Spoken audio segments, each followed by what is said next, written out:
英語聞き流しリスニング、英語テキストと MP3 ダウンロード、その他の物語はホームページからお聞きいただけます。88thpp.com 88thpp.com Chapter 36. The Glory in the Dream. On the morning when the final results of all the examinations were to be posted on the bulletin board at Queen's, Anne and Jane walked down the street together. Jane was smiling and happy. Examinations were over and she was comfortably sure she had made a pass at least. Further considerations troubled Jane not at all. She had no soaring ambitions and consequently was not affected with the unrest attendant thereon.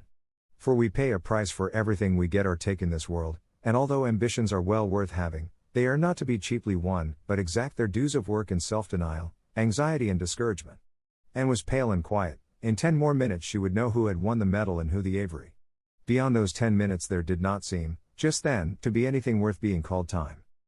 Of course you'll win one of them anyhow, said Jane, who couldn't understand how the faculty could be so unfair as to order it otherwise. I have not hope of the Avery, said Anne. Everybody says Emily Clay will win it. And I'm not going to march up to that bulletin board and look at it before everybody. I haven't the moral courage. I'm going straight to the girls' dressing room. You must read the announcements and then come and tell me, Jane.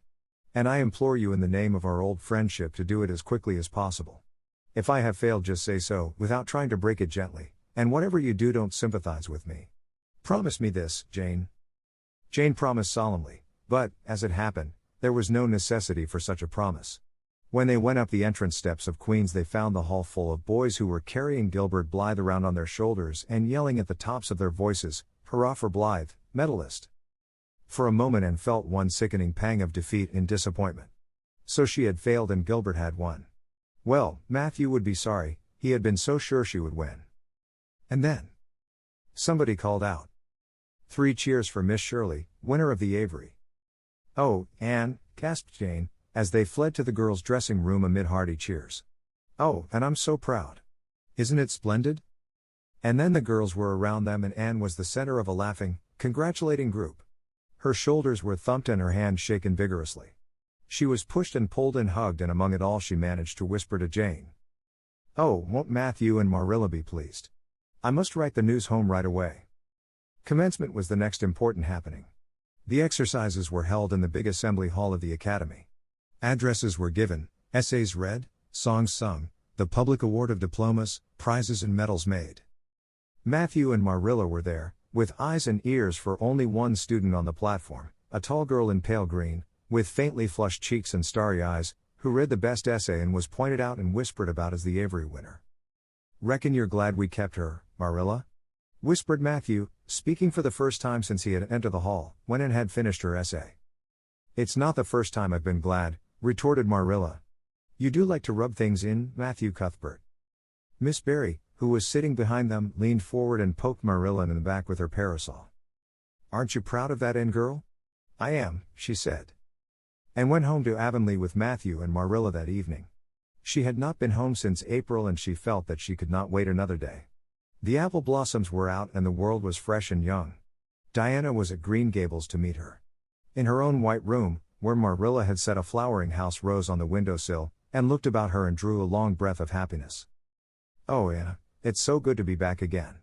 It's so good to see those pointed firs coming out against the pink sky, and that white orchard and the old Snow Queen. Isn't the breath of the mint delicious?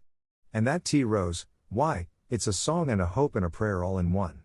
And it's good to see you again, Diana. I thought you liked that Stella Maynard better than me, said Diana reproachfully. Josie Pye told me you did. Josie said you were infatuated with her. And laughed and pelted Diana with the faded June lilies of her bouquet. Stella Maynard is the dearest girl in the world except one, and you are that one, Diana, she said. I love you more than ever, and I've so many things to tell you. But just now I feel as if it were joy enough to sit here and look at you. I'm tired, I think, tired of being studious and ambitious. I mean to spend at least 2 hours tomorrow lying out in the orchard grass, thinking of absolutely nothing. You've done splendidly, Anne. I suppose you won't be teaching now that you've won the Avery? No. I'm going to Redmond in September. Doesn't it seem wonderful? I'll have a brand new stock of ambition laid in by that time after 3 glorious, golden months of vacation. Jane and Ruby are going to teach. Isn't it splendid to think we all got through even to Moody Spurgeon and Josie Pye? The Newbridge trustees have offered Jane their school already, said Diana. Gilbert Blythe is going to teach, too. He has two. His father can't afford to send him to college next year, after all, so he means to earn his own way through. I expect he'll get the school here if Miss Ames decides to leave. Anne felt a queer little sensation of dismayed surprise. She had not known this. She had expected that Gilbert would be going to Redmond also. What would she do without their inspiring rivalry? Would not work, even at a coeducational college with a real degree in prospect, be rather flat without her friend the enemy? The next morning at breakfast it suddenly struck him that Matthew was not looking well. Surely he was much grayer than he had been a year before. Marilla, she said hesitatingly when he had gone out, is Matthew quite well? No, he isn't, said Marilla in a troubled tone. He's had some real bad spells with his heart this spring and he won't spare himself a mite. I've been real worried about him, but he's some better this while back and we've got a good hired man, so I'm hoping he'll kind of rest and pick up. Maybe he will now you're home. You always cheer him up. Anne leaned across the table and took Marilla's face in her hands. You are not looking as well yourself as I'd like to see you, Marilla. You look tired. I'm afraid you've been working too hard. You must take a rest, now that I'm home. I'm just going to take this one day off to visit all the dear old spots and hunt up my old dreams, and then it will be your turn to be lazy while I do the work. Marilla smiled affectionately at her girl. It's not the work, it's my head. I've got a pain so often now, behind my eyes. Dr. Spencer's been fussing with glasses, but they don't do me any good. There is a distinguished oculist coming to the island the last of June and the doctor says I must see him. I guess I'll have to. I can't read or sew with any comfort now. Well, Anne, you've done real well at Queen's I must say.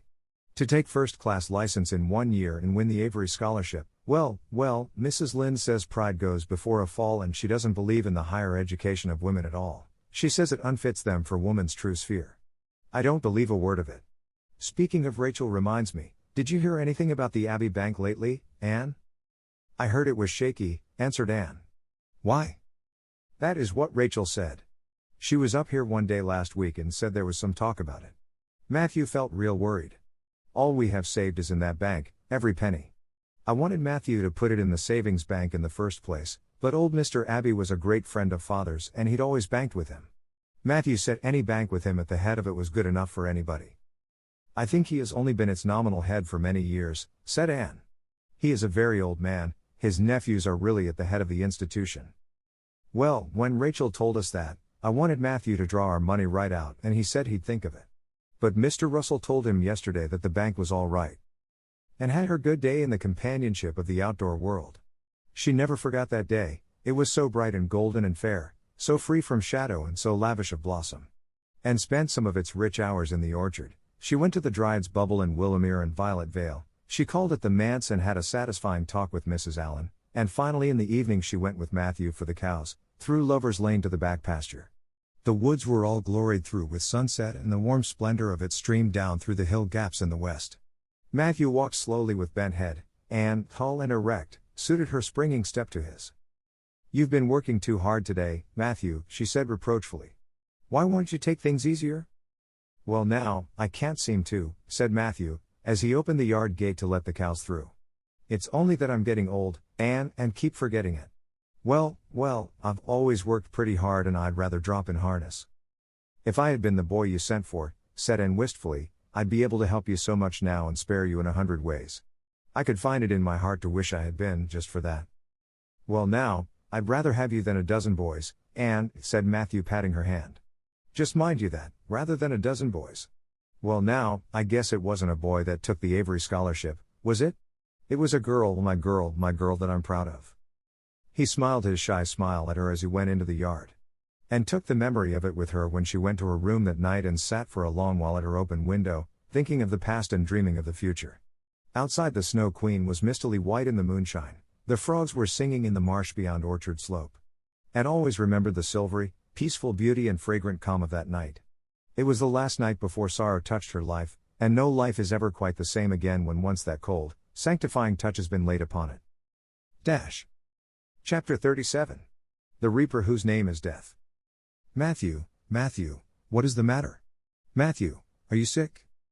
It was Marilla who spoke, alarm in every jerky word. Anne came through the hall, her hands full of white narcissus. It was long before Anne could love the sight or odor of white narcissus again, in time to hear her and to see Matthew standing in the porch doorway, a folded paper in his hand, and his face strangely drawn and gray. Anne dropped her flowers and sprang across the kitchen to him at the same moment as Marilla. They were both too late. Before they could reach him, Matthew had fallen across the threshold. "He's fainted," gasped Marilla. "Anne, run for Martin, quick, quick. He's at the barn." Martin, a hired man, who had just driven home from the post office, started at once for the doctor, calling at Orchard Slope on his way to send Mr. and Mrs. Barry over. Mrs. Lynde, who was there on an errand, came too. They found Anne and Marilla distractedly trying to restore Matthew to consciousness. Mrs. Lynde pushed them gently aside, tried his pulse, and then laid her ear over his heart. She looked at their anxious faces sorrowfully and the tears came into her eyes. "Oh, Marilla," she said gravely. "I don't think we can do anything for him." "Mrs. Lynde, you don't think? You can't think Matthew is," Anne could not say the dreadful word. She turned sick and pallid. "Child, yes, I'm afraid of it. Look at his face. When you've seen that look as often as I have, you'll know what it means." Anne looked at the still face and there beheld the seal of the great presence. When the doctor came, he said that death had been instantaneous and probably painless, caused in all likelihood by some sudden shock. The secret of the shock was discovered to be in the paper Matthew had held and which Martin had brought from the office that morning. It contained an account of the failure of the Abbey Bank. The news spread quickly through Avonlea, and all-day friends and neighbors thronged Green Gables and came and went on errands of kindness for the dead and living. For the first time, shy, quiet Matthew Cuthbert was a person of central importance. The white majesty of death had fallen on him and set him apart as one crowned. When the calm night came softly down over Green Gables, the old house was hushed and tranquil. In the parlor lay Matthew Cuthbert in his coffin, his long gray hair framing his placid face, on which there was a little kindly smile as if he but slept, dreaming pleasant dreams. There were flowers about him, sweet old-fashioned flowers which his mother had planted in the homestead garden in her bridal days and for which Matthew had always had a secret, wordless love. Anne had gathered them and brought them to him, her anguished, tearless eyes burning in her white face. It was the last thing she could do for him. The Barrys and Mrs. Lynde stayed with them that night. Diana, going to the east gable, where Anne was standing at her window, said gently, "And dear, would you like to have me sleep with you tonight?" "Thank you, Diana." Anne looked earnestly into her friend's face. "I think you won't misunderstand me when I say I want to be alone. I'm not afraid. I haven't been alone 1 minute since it happened, and I want to be. I want to be quite silent and quiet and try to realize it. I can't realize it. Half the time it seems to me that Matthew can't be dead, and the other half it seems as if he must have been dead for a long time, and I've had this horrible dull ache ever since." Diana did not quite understand. Marilla's impassioned grief, breaking all the bounds of natural reserve and lifelong habit in its stormy rush, she could comprehend better than Anne's tearless agony. But she went away kindly, leaving Anne alone to keep her first vigil with sorrow. And hoped that the tears would come in solitude. It seemed to her a terrible thing that she could not shed a tear for Matthew, whom she had loved so much and who had been so kind to her, Matthew who had walked with her last evening at sunset and was now lying in the dim room below with that awful peace on his brow. But no tears came at first, even when she knelt by her window in the darkness and prayed, looking up to the stars beyond the hills. No tears, only the same horrible dull ache of misery that kept on aching until she fell asleep, worn out with the day's pain and excitement. In the night she awakened, with the stillness and the darkness about her, and the recollection of the day came over her like a wave of sorrow. She could see Matthew's face smiling at her as he had smiled when they parted at the gate that last evening. She could hear his voice saying, my girl that I'm proud of." Then the tears came and Anne wept her heart out. Marilla heard her and crept in to comfort her. There, don't cry so, dearie. It can't bring him back. It isn't right to cry so. I knew that today, but I couldn't help it then. He'd always been such a good, kind brother to me, but God knows best." "Oh, just let me cry, Marilla," sobbed Anne. "The tears don't hurt me like that ache did. Stay here for a little while with me and keep your arm round me, so." "I couldn't have Diana stay, she's good and kind and sweet, but it's not her sorrow, she's outside of it and she couldn't come close enough to my heart to help me. It's our sorrow, yours and mine. Oh, Marilla, what will we do without him? We've got each other, Anne. I don't know what I'd do if you weren't here, if you'd never come. Oh, Anne, I know I've been kind of strict and harsh with you maybe, but you mustn't think I didn't love you as well as Matthew did, for all that. I want to tell you now when I can. It's never been easy for me to say things out of my heart, but at times like this it's easier. I love you as dear as if you were my own flesh and blood, and you've been my joy and comfort ever since you came to Green Gables. 2 days afterwards they carried Matthew Cuthbert over his homestead threshold and away from the fields he had tilled and the orchards he had loved and the trees he had planted, and then Avonlea settled back to its usual placidity, and even at Green Gables affairs slipped into their old groove and work was done and duties fulfilled with regularity as before, although always with the aching sense of loss in all familiar things. Anne, new to grief, thought it almost sad that it could be so, that they could go on in the old way without Matthew.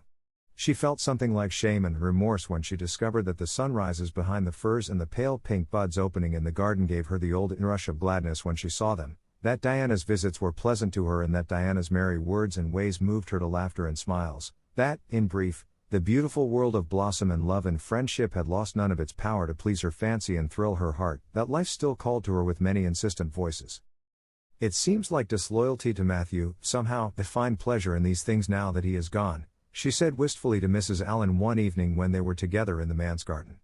I miss him so much, all the time, and yet, Mrs. Allen, the world and life seem very beautiful and interesting to me for all. Today Diana said something funny and I found myself laughing. I thought when it happened I could never laugh again. And it somehow seems as if I oughtn't to. When Matthew was here he liked to hear you laugh and he liked to know that you found pleasure in the pleasant things around you, said Mrs. Allen gently. He is just away now, and he likes to know it just the same. I am sure we should not shut our hearts against the healing influences that nature offers us. But I can understand your feeling. I think we all experience the same thing. We resent the thought that anything can please us when someone we love is no longer here to share the pleasure with us, and we almost feel as if we were unfaithful to our sorrow when we find our interest in life returning to us. I was down to the graveyard to plant a rose bush on Matthew's grave this afternoon, said Anne dreamily. I took a slip of the little white Scotch rosebush his mother brought out from Scotland long ago. Matthew always liked those roses the best, they were so small and sweet on their thorny stems. It made me feel glad that I could plant it by his grave, as if I were doing something that must please him and taking it there to be near him. I hope he has roses like them in heaven. Perhaps the souls of all those little white roses that he has loved so many summers were all there to meet him. I must go home now.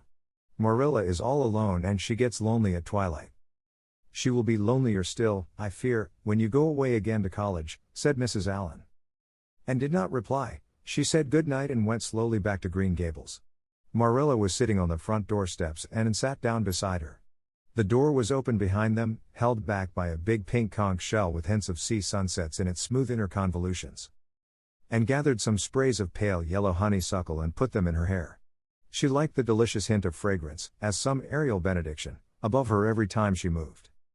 Dr. Spencer was here while you were away, Marilla said. He says that the specialist will be in town tomorrow and he insists that I must go in and have my eyes examined. I suppose I'd better go and have it over. I'll be more than thankful if the man can give me the right kind of glasses to suit my eyes. You won't mind staying here alone while I'm away, will you? Martin will have to drive me in and there's ironing and baking to do. I shall be all right. Diana will come over for company for me. I shall attend to the ironing and baking beautifully. You needn't fear that I'll starch the handkerchiefs or flavor the cake with liniment. Marilla laughed. What a girl you were for making mistakes in them days, Anne. You were always getting into scrapes. I did used to think you were possessed. Do you mind the time you dyed your hair? Yes, indeed. I shall never forget it, smiled Anne, touching the heavy braid of hair that was wound about her shapely head. I laugh a little now sometimes when I think what a worry my hair used to be to me, but I don't laugh much, because it was a very real trouble then. I did suffer terribly over my hair and my freckles. My freckles are really gone, and people are nice enough to tell me my hair is auburn now, all but Josie Pye. She informed me yesterday that she really thought it was redder than ever, or at least my black dress made it look redder, and she asked me if people who had red hair ever got used to having it. Marilla, I've almost decided to give up trying to like Josie Pye. I've made what I would once have called a heroic effort to like her, but Josie Pye won't be liked. Josie is a pie, said Marilla sharply, so she can't help being disagreeable. I suppose people of that kind serve some useful purpose in society, but I must say I don't know what it is any more than I know the use of thistles.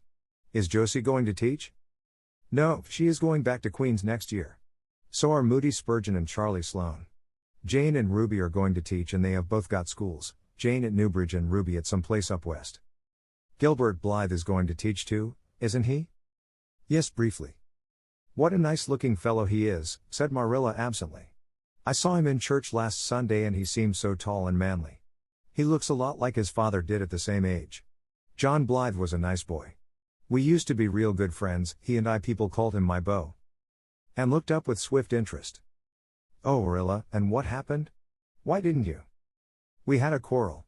I wouldn't forgive him when he asked me to. I meant to, after a while, but I was sulky and angry and I wanted to punish him first. He never came back. The Blythes were almighty independent. But I always felt rather sorry. I've always kind of wished I'd forgiven him when I had the chance. So you've had a bit of romance in your life, too, said Anne softly. Yes, I suppose you might call it that. You wouldn't think so to look at me, would you? But you never can tell about people from their outsides. Everybody has forgot about me and John. I'd forgotten myself. But it all came back to me when I saw Gilbert last Sunday. Chapter 38. The Bend in the Road. Marilla went to town the next day and returned in the evening. Anne had gone over to Orchard Slope with Diana and came back to find Marilla in the kitchen, sitting by the table with her head leaning on her hand. Something in her dejected attitude struck a chill to Anne's heart. She had never seen Marilla sit limply inert like that. Are you very tired, Marilla? Yes, no, I don't know, said Marilla wearily, looking up. I suppose I am tired, but I haven't thought about it. It's not that. Did you see the oculist? What did he say? Asked Anne anxiously. Yes, I saw him. He examined my eyes. He says that if I give up all reading and sewing entirely and any kind of work that strains the eyes, and if I'm careful not to cry, and if I wear the glasses he's given me, he thinks my eyes may not get any worse and my headaches will be cured. But if I don't, he says I'll certainly be stone blind in 6 months. Blind. Anne, just think of it. For a minute Anne, after her first quick exclamation of dismay, was silent. It seemed to her that she could not speak. Then she said bravely, but with a catch in her voice. Marilla, don't think of it. You know he has given you hope.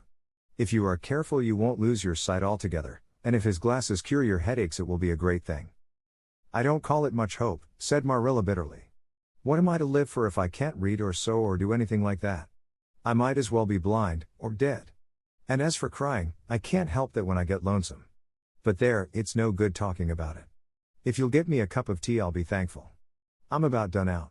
Don't say anything about this to anyone for a spell yet, anyway. I can't bear that folks should come here to question and sympathize and talk about it. When Marilla had eaten her lunch and persuaded her to go to bed. Then Anne went herself to the east gable and sat down by her window in the darkness alone with her tears and her heaviness of heart. How sadly things had changed since she had sat there the night after coming home. Then she had been full of hope and joy and the future had looked rosy with promise. And felt as if she had lived years since then, but before she went to bed there was a smile on her lips and peace in her heart. She had looked her duty courageously in the face and found it a friend, as duty ever is when we meet it frankly. One afternoon a few days later Marilla came slowly in from the front yard where she had been talking to a caller, a man whom Anne knew by sight as Sadler from Carmody. And wondered what he could have been saying to bring that look to Marilla's face. What did Mr. Sadler want, Marilla? Marilla sat down by the window and looked at Anne. There were tears in her eyes in defiance of the oculist's prohibition and her voice broke as she said. He heard that I was going to sell Green Gables and he wants to buy it. Buy it? Buy Green Gables? And wondered if she had heard aright. Oh, Marilla, you don't mean to sell Green Gables. Anne, I don't know what else is to be done. I've thought it all over. If my eyes were strong I could stay here and make out to look after things and manage, with a good hired man. But as it is I can't. I may lose my sight altogether, and anyway I'll not be fit to run things. Oh, I never thought I'd live to see the day when I'd have to sell my home. But things would only go behind worse and worse all the time, till nobody would want to buy it. Every cent of our money went in that bank, and there's some notes Matthew gave last fall to pay. Mrs. Lynde advises me to sell the farm and board somewhere, with her I suppose. It won't bring much, it's small and the buildings are old. But it'll be enough for me to live on I reckon. I'm thankful you're provided for with that scholarship, Anne. I'm sorry you won't have a home to come to in your vacations, that's all, but I suppose you'll manage somehow. Marilla broke down and wept bitterly. You mustn't sell Green Gables, said Anne resolutely. Oh, Anne, I wish I didn't have to. But you can see for yourself. I can't stay here alone. I'd go crazy with trouble and loneliness. And my sight would go, I know it would. You won't have to stay here alone, Marilla. I'll be with you. I'm not going to Redmond. Not going to Redmond. Marilla lifted her worn face from her hands and looked at Anne. Why, what do you mean? Just what I say. I'm not going to take the scholarship. I decided so the night after you came home from town. You surely don't think I could leave you alone in your trouble, Marilla, after all you've done for me. I've been thinking and planning. Let me tell you my plans. Mr. Barry wants to rent the farm for next year. So you won't have any bother over that. And I'm going to teach. I've applied for the school here, but I don't expect to get it, for I understand the trustees have promised it to Gilbert Blythe. But I can have the Carmody School, Mr. Blair told me so last night at the store. Of course that won't be quite as nice or convenient as if I had the Avonlea School. But I can board home and drive myself over to Carmody and back, in the warm weather at least. And even in winter I can come home Fridays. We'll keep a horse for that. Oh, I have it all planned out, Marilla. And I'll read to you and keep you cheered up. You shan't be dull or lonesome. And we'll be real cozy and happy here together, you and I. Marilla had listened like a woman in a dream. Oh, Anne, I could get on real well if you were here, I know. But I can't let you sacrifice yourself so for me. It would be terrible. Nonsense, and laughed merrily. There is no sacrifice. Nothing could be worse than giving up Green Gables, nothing could hurt me more. We must keep the dear old place. My mind is quite made up, Marilla. I'm not going to Redmond, and I'm going to stay here and teach. Don't you worry about me a bit.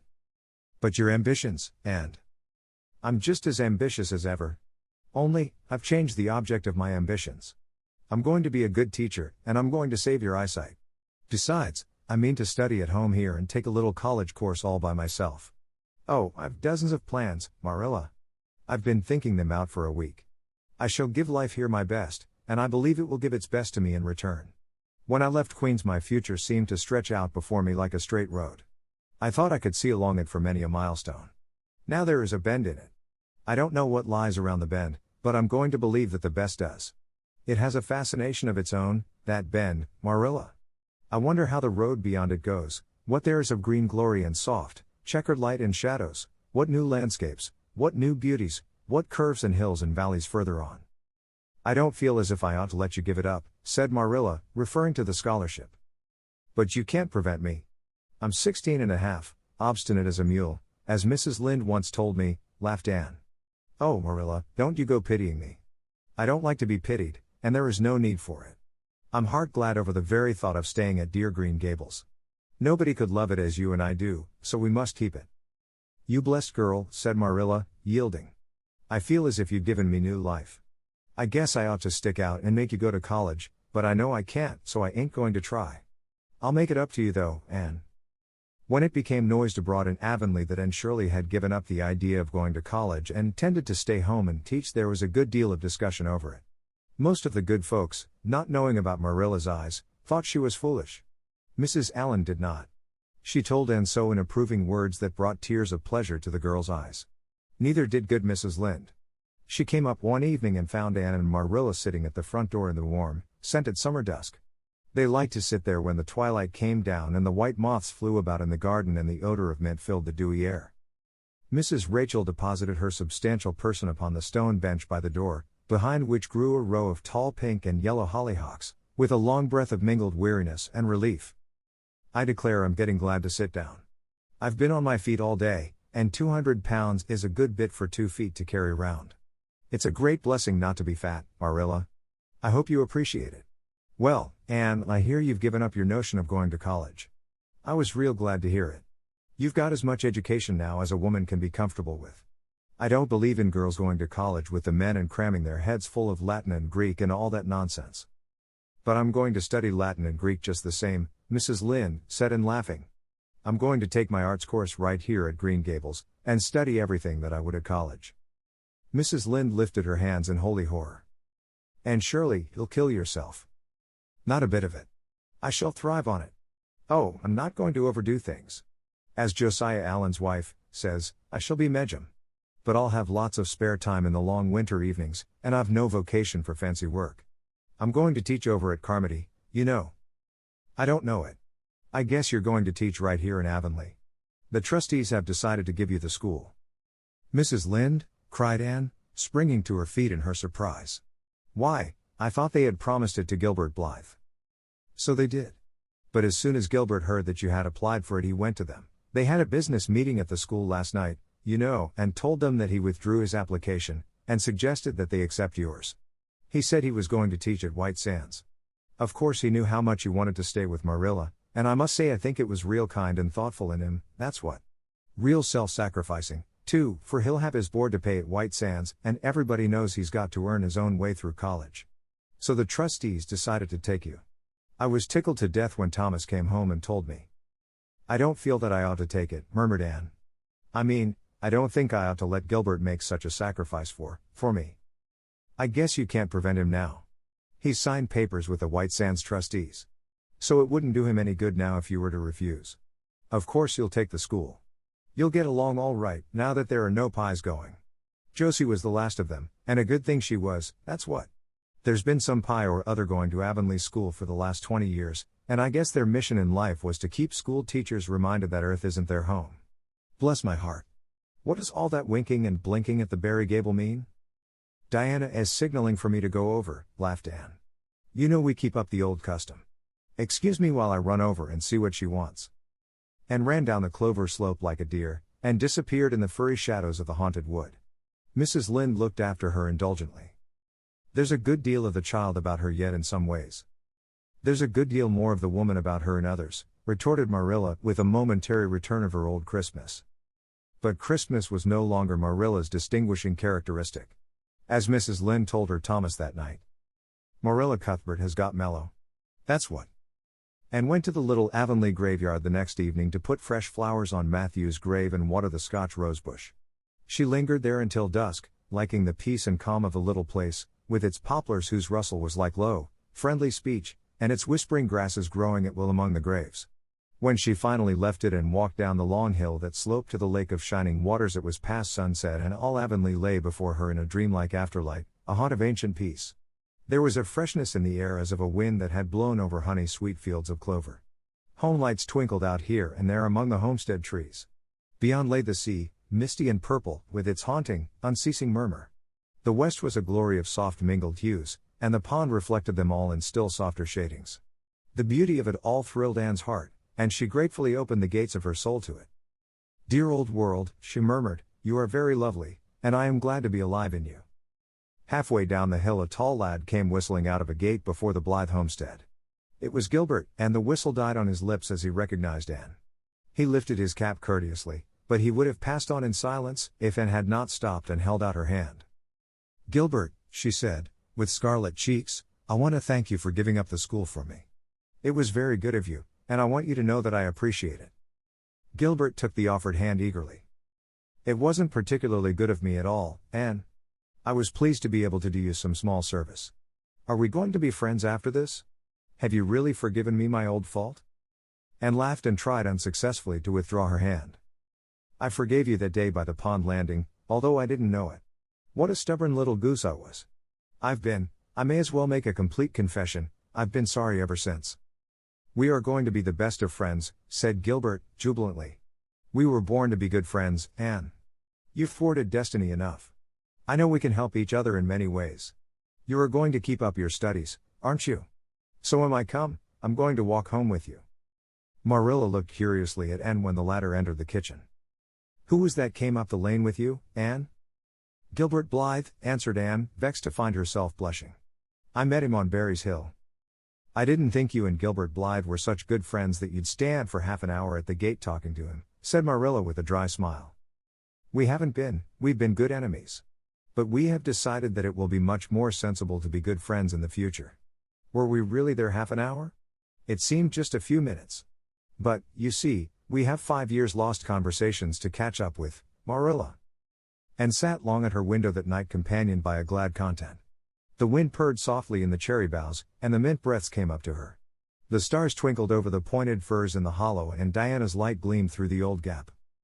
Anne's horizons had closed in since the night she had sat there after coming home from Queen's, but if the path set before her feet was to be narrow she knew that flowers of quiet happiness would bloom along it. The joy of sincere work and worthy aspiration and congenial friendship were to be hers. Nothing could rob her of her birthright of fancy or her ideal world of dreams. And there was always the bend in the road. God's in his heaven, all's right with the world, whispered and softly. 英語聞き流しリスニング、英語テキストと MP3 ダウンロード、その他の物語はホームページからお聞きいただけます。88thpp.com 88thpp.com